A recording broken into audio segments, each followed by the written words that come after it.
Hi everyone, delonewolf here. Welcome back to the Sunday recap, my weekly vlog where I talk a little bit about my last week in games.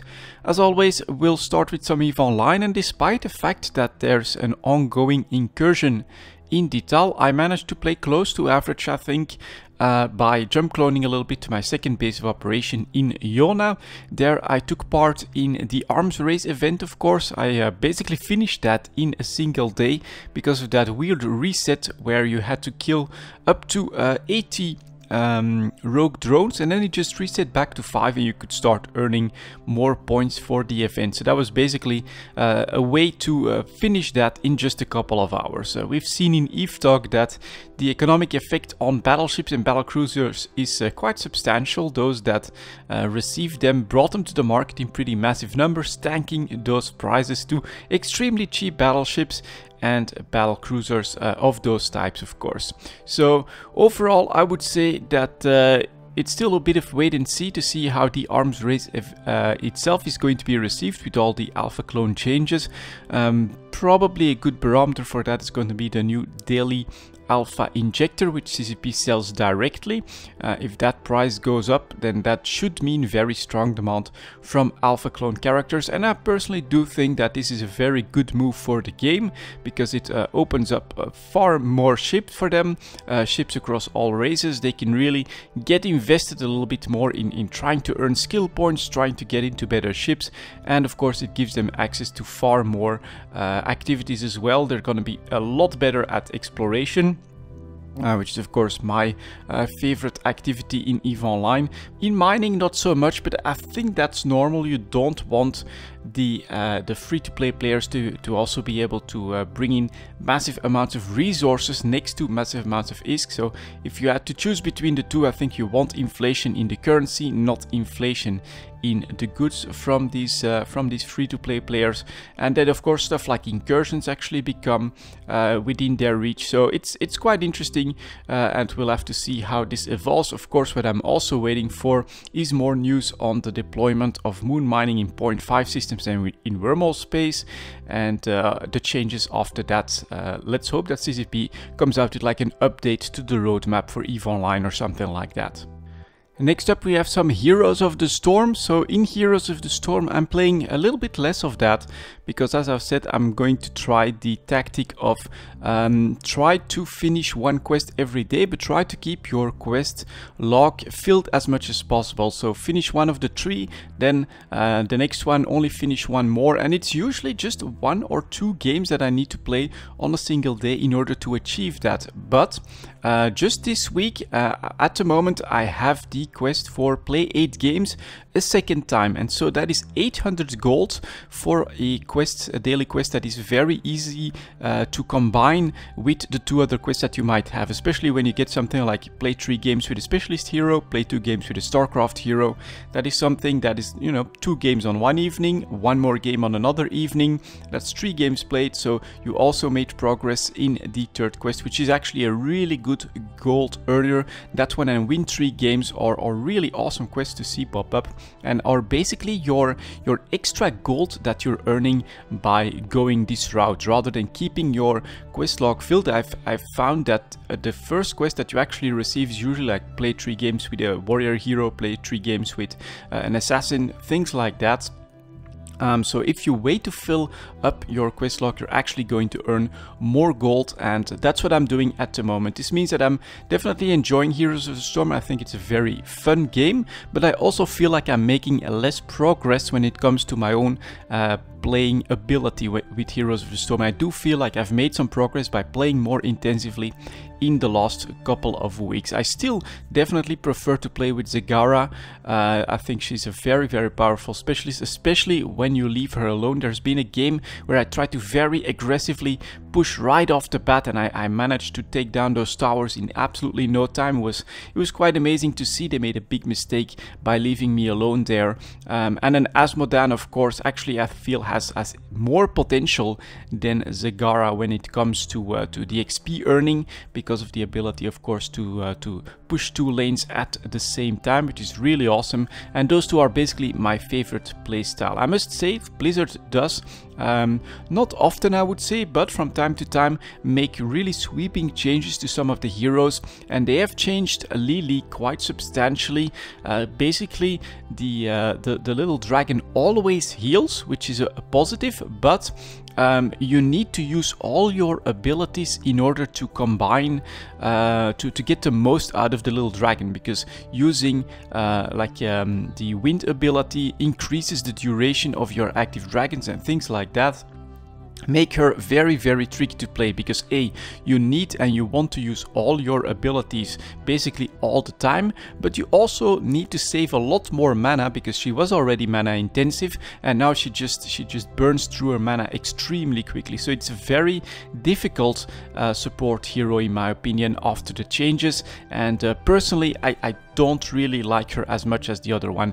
You need to get into the thick of things as well in order to use your offensive abilities, so that you can improve your defensive abilities as well. Very, very tricky. You no longer can just have the option of the double dragon, which becomes very powerful with the bouncing attacks. That doesn't work on minions anymore. So yeah, those changes, they are quite interesting, but it also means that Lily is off my roster as my favorite support hero, and I basically need to find a new one to switch out to. After that, let's talk a little bit about Destiny 2. So I finished the story in Destiny 2, got a couple more videos done, but really nothing all that special. I do feel like that single player main storyline is quite enjoyable. It's well made, and although there are some complaints about the story that I've seen in other review videos, being someone that hasn't played Destiny 1, this felt like a very nice introduction into the world of Destiny 2, and it was actually quite enjoyable to do that. I combined that with some of those side missions that you can do on the map in order to basically level up decently quickly, and after that, well, it does start to become a little bit more grindy. You don't really have a specific goal in mind anymore at that point, I don't think. And of course, the cash shop does become quite blatant when you earn some of those light engrams or something like that, where you need silver to unlock them. And well, you need to basically buy that if you want to unlock all of them at least. I managed to unlock some of them. I'm not exactly sure how the silver earnings work, but you definitely have this backlog of them where you either pay for it or, well, they're just gonna sit there. On the other hand, I've also been doing some of those public events in order to earn tokens, and then you get like a purple engram where some purples drop. That's been quite still something that's been enjoyable in order to try to improve my character through that type of content. So it's very quickly repeatable. You're also playing with other players around you, but you don't feel obliged to like listen to an optimized build or anything like that. Everybody just shoots whatever comes in, shoots the final boss, you get the rewards. After a number of rewards, you go talk to a certain person on the local map, and he gives you that engram, and then you've got some purples to look forward to. Of course, it's still early. I don't have that many of those very good items, and as a result, most of them become upgrades for me, and I can definitely choose and find lots of them useful. The more you do that, the less that's going to happen, of course. But yeah, Destiny 2, I would say, especially if you can pick it up at half price, in my opinion, is a very nice game that way.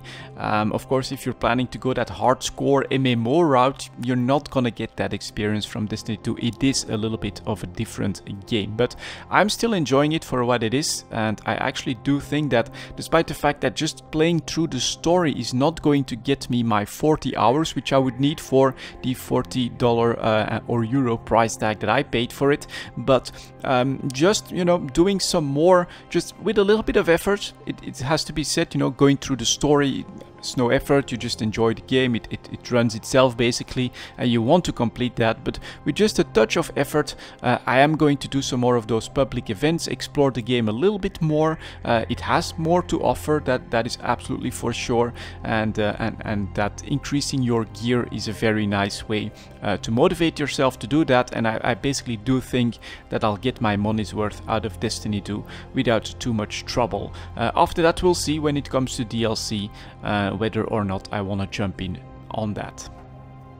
Talking about DLC, to end the video here, I also want to talk a little bit about Stellaris. Now, I haven't played any Stellaris last week, but I am still uploading my latest series of Stellaris, and a new DLC pack dropped once again. I think it's called the Humanoid pack, and well, that basically means that you have to make a little bit of a choice there. Do you want to purchase that now or not? And from what I've seen, the pack does look pretty interesting for people that like the versatility of the different empires. So you've got like lots of humanoid portraits, new voices, a new ship type as well, which looks pretty damn cool. It's something that I definitely have wanted from day one, a bit more options when it comes to the ship types.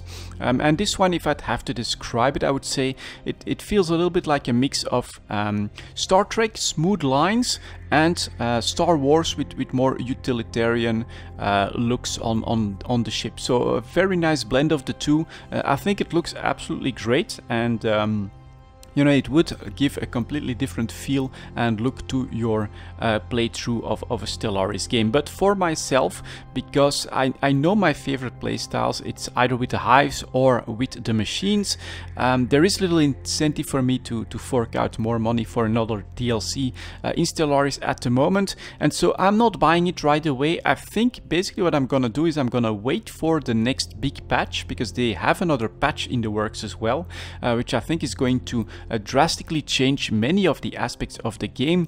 Then I'll play another game and see if I feel like I want to spend more money on an extra pack, and then maybe explore some of the humanoids, some of the different types of empires that I really haven't been playing very much with, because I personally prefer the hive or the machine races, just because of their abilities to keep the empires together no matter how big they become. So yeah, for Stellaris at the moment, so there's more videos coming of Stellaris, but I'm not actively playing it, but I am keeping a very close eye on the next patch, the next changes, because I'm pretty sure that then I'll go in for another game, probably at first without the pack, and after that, depending on how my experience goes, we might want to go for some more games and buy the DLC pack as well, if I feel like basically like they've earned it. But this is like the first time that I'm really getting into one of those Paradox grand strategies, and it must be said that they do come out with a hell of a lot of DLC,